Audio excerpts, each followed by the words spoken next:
an iconic circular route of the Galloway Hills. There's times that it could be a bit Barkley, yes, definitely. It's soft and gnarly and the climbs are steep. And it's going to be windy as ever. It's going to be really tough. It's a tough old route as it is. 4,000 metres climbed, 46 miles. We're going to be absolutely wiped by tomorrow.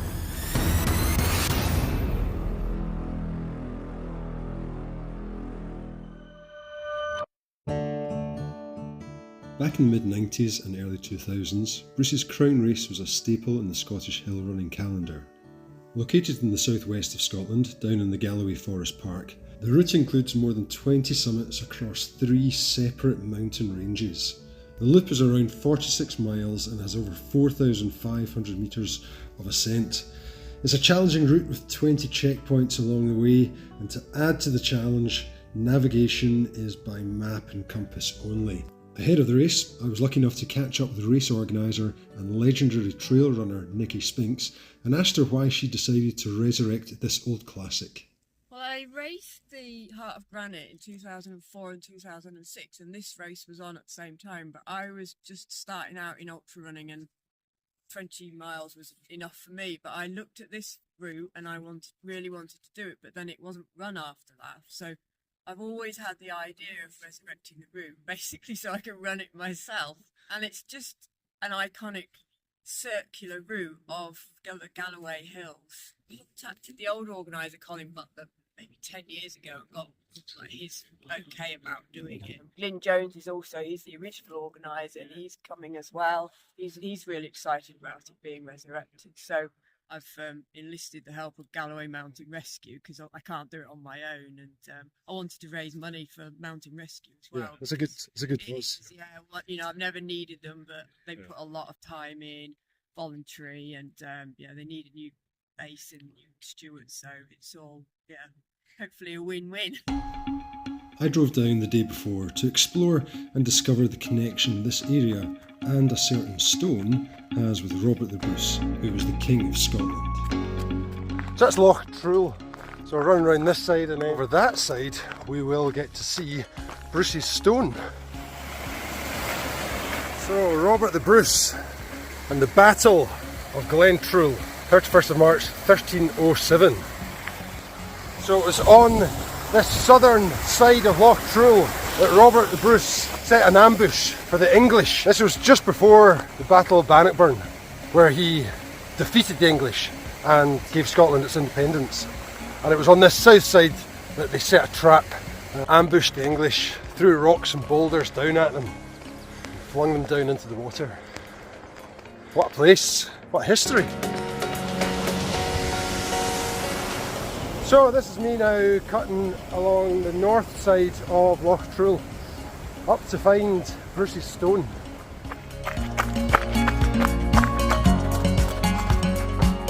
In loyal remembrance of Robert the Bruce, King of Scots. There we go then. So this big stone unveiled 5th of June 1929. Also to commemorate Robert the Bruce and what he did over on the south bank, just over there. Yeah, that was actually pretty cool. So we're now just going to head back along the north side and back to the van. The next day, it was time to get ready for the race with registration and kit check and a chance to meet with some of the other teams involved. Each team consists of 4 people who must all stay together for the entire route. We were all given different start times. Ours was to be 5:30 PM. But first, let's meet the team to be known as the Merrick Muppets. Hello, I'm Richard. I'm Matt. And I'm Paul. And we're now going to go in and get check done. With all the safety checks complete and trackers attached to our bags, we received a nice gift from Nicky, a Bruce's Crown race mug with a miniature from the sponsor Hills and Harbour Gin. I really appreciate you. Oh, that's cool. Yeah. Alright, okay, thanks. Okay, thanks. Bye. After watching the team before us head off, it was then our turn to step up to the start line. It helps if you go in the right direction. Yeah, I know, exactly. Alright. Oh.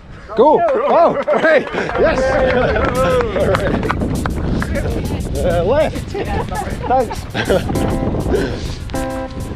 So there we go, we are off on our little adventure. It didn't take us long to be out onto the open hillside, following rough, boggy trods and having to negotiate our way around fallen trees strewn across the route. Things were really slow going, and we found ourselves constantly having to stop to check our maps to make sure we were still going the right way. At 5:50 we start heading due east. Yes, okay.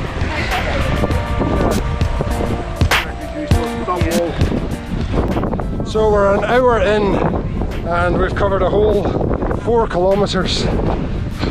As we headed up into the low cloud, our navigational skills were put increasingly to the test as we located the first summit, which was checkpoint number 1. Yeah, checkpoint 1. Whilst every checkpoint had to be visited in order, the route between each was up to ourselves. Right, yeah. Let's go. This is us at the top of Curly U. Most of the checkpoints were unmanned. However, there were a few where we were met with a brave team from Mountain Rescue, which was always nice to see some friendly faces and reassuring to know we were actually on the right course. Hey guys.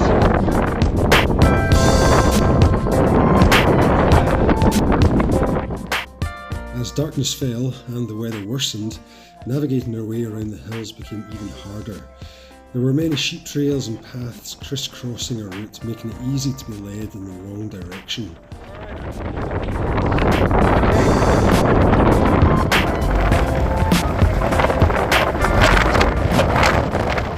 Although we weren't allowed to use our watches for any maps or navigation, it was permitted to have a screen showing data such as time, our distance and current elevation, which helped pinpoint our location on the map. For the most part, we managed to stay on course and ticked off checkpoint 4, which was the last one on this range of hills. So go, checkpoint 4 done. Right. Happy days? Everybody's happy. Yeah. Between us and the hot food that was to be served at checkpoint 5 was a really tricky descent over an area of deforestation renowned for its lumpy, rutted tussocks. Yeah.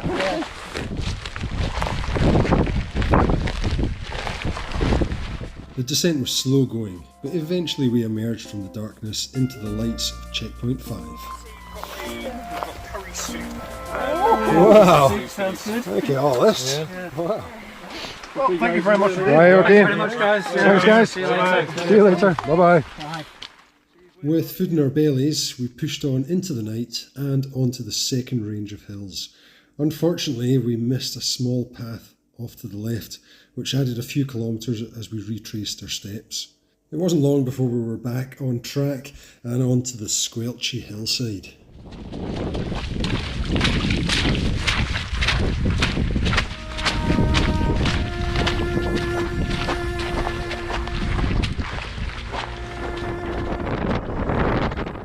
In our chat before the race, I spoke with Nicky about the navigation and what we might expect.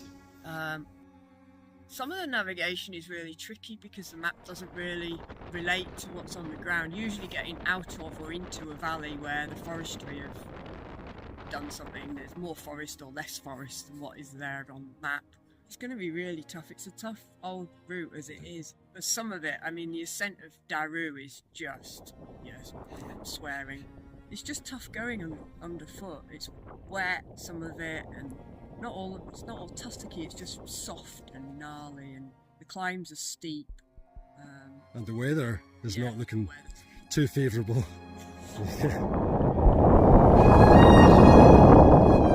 Indeed, a storm had been forecast, and the weather was certainly getting worse by the minute as we reached checkpoint 7. It was now just before 1:30 in the morning, 8 hours into our race, with over 23 kilometres complete. and 2,200 metres of elevation climbed.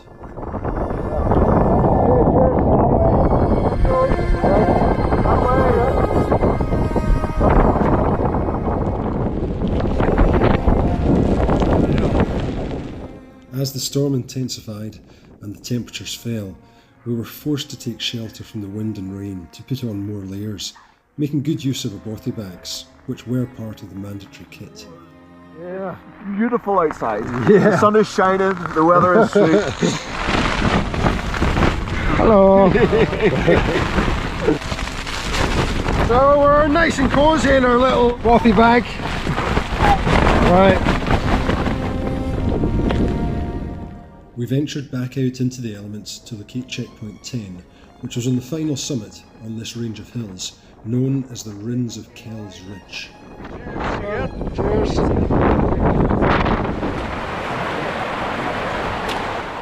What followed was a long marshy descent crossing many bogs and burns before dropping down onto a track that led us to the next checkpoint.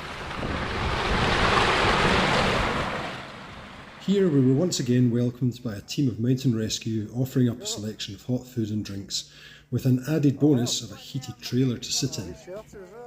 Brilliant, nice. Alright, yeah. We probably won't say no to anything. Yeah. I guess it's cozy. Yeah, nice.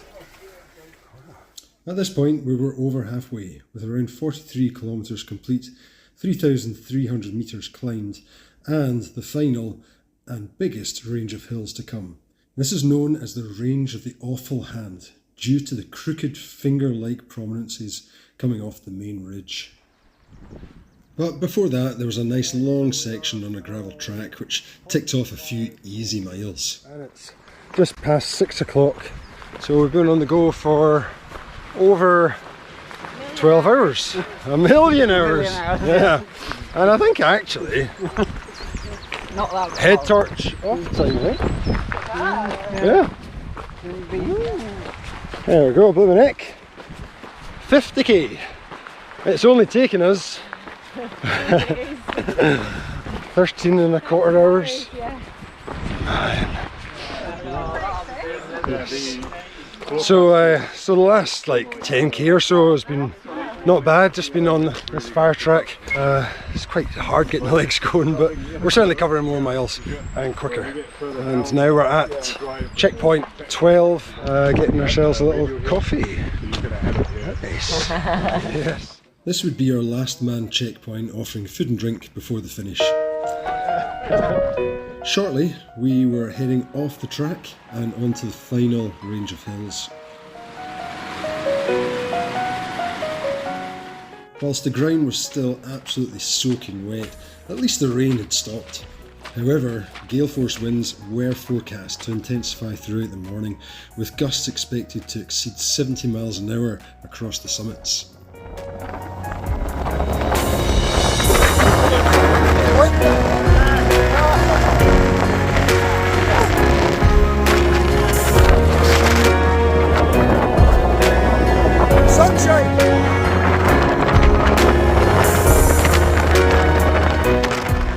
Navigation was still a bit tricky in places, trying to pick the optimal line between the checkpoints, but at least we could actually see where we were going.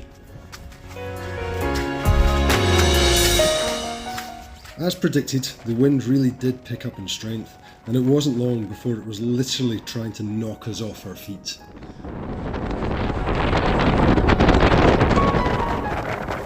Tomorrow is when the wind is going to pick up, or it's forecast, and so Mountain Rescue are going to go up and actually check what the wind's like on Merrick, and then we'll make a decision. We've got a route. I've done it a couple of years ago. Mountain Rescue will give it a call, and then we'll know at checkpoint 11 whether we're doing it or not. Okay. So I think that's the best way, because it'd be a shame to just sort of bin the whole thing and then sit at home and watch it. Absolutely. Yeah. Not so bad. Yeah. But the wind was as bad as forecast. It really was blowing a hoolie, and we struggled to keep ourselves upright and moving forward.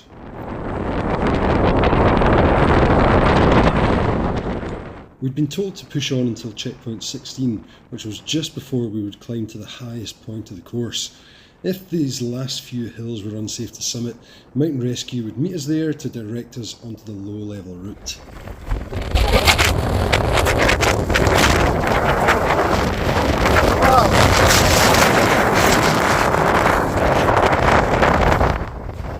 So we're heading to see whether or not we're allowed up the last two hills. The wind is picking up and there is a low level route, so might be the safest option. However, there was no sign of Mountain Rescue at the checkpoint, so after a quick call to the organisers to double check, we were given the go-ahead to carry on as long as we were happy to do so. Anyway, we're now going to head up. We're going to do the final two hills, and it's going to be windy as fuck up there. It really is. But it's still dry. We can still see where we're going. That's where we're going, up there.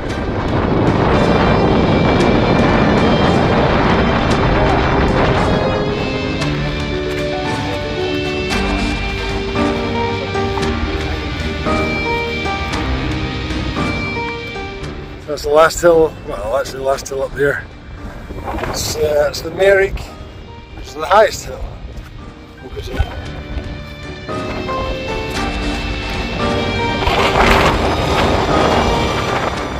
On the final ascent to the Merrick, we were met by a team from Mountain Rescue who would accompany us on this final section to ensure we safely reached the summit. Are you telling us where to go back? No.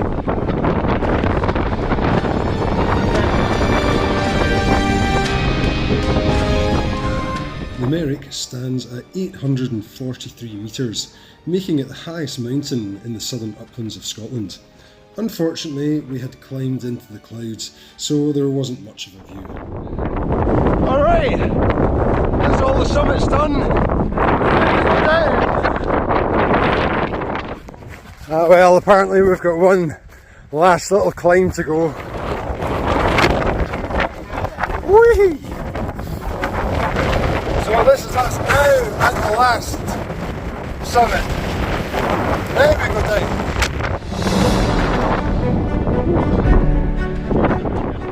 We had one last meeting with Mountain Rescue at checkpoint 19 before we started the long descent all the way down to Loch Trull.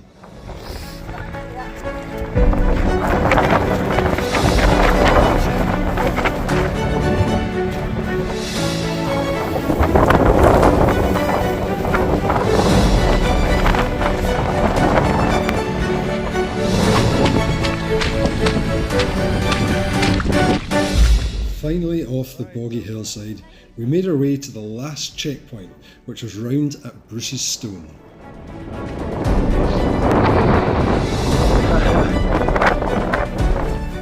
There we go. We made it round to Bruce's Stone. See ya. Bye. We just had a few kilometres along the road before we were finally onto the finishing straight.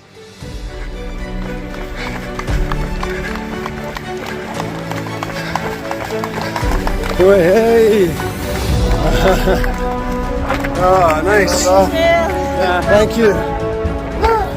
So there we go. What did we finish? 74 kilometres, 6,100 metres, and it's now 1:40 and we started at 5:30, so however long that was. And so here we go, look, the wee Brucey bonus to the Bruce's Crown. First mixed team. So there we go. That was epic. I mean, up there was one of the hardest things I've done through the night last night. Oh my god. It was mental. Absolutely mental. But anyway, it's all done now. Job's a good one. See you later. Bye-bye. A special thanks to my team whose navigational skills put mine to shame, and for putting up with having a camera in their face for half the time. Special thanks as well to Mountain Rescue for their incredible support throughout the race. And of course, Nicky Spinks for bringing back this truly classic race. Bye.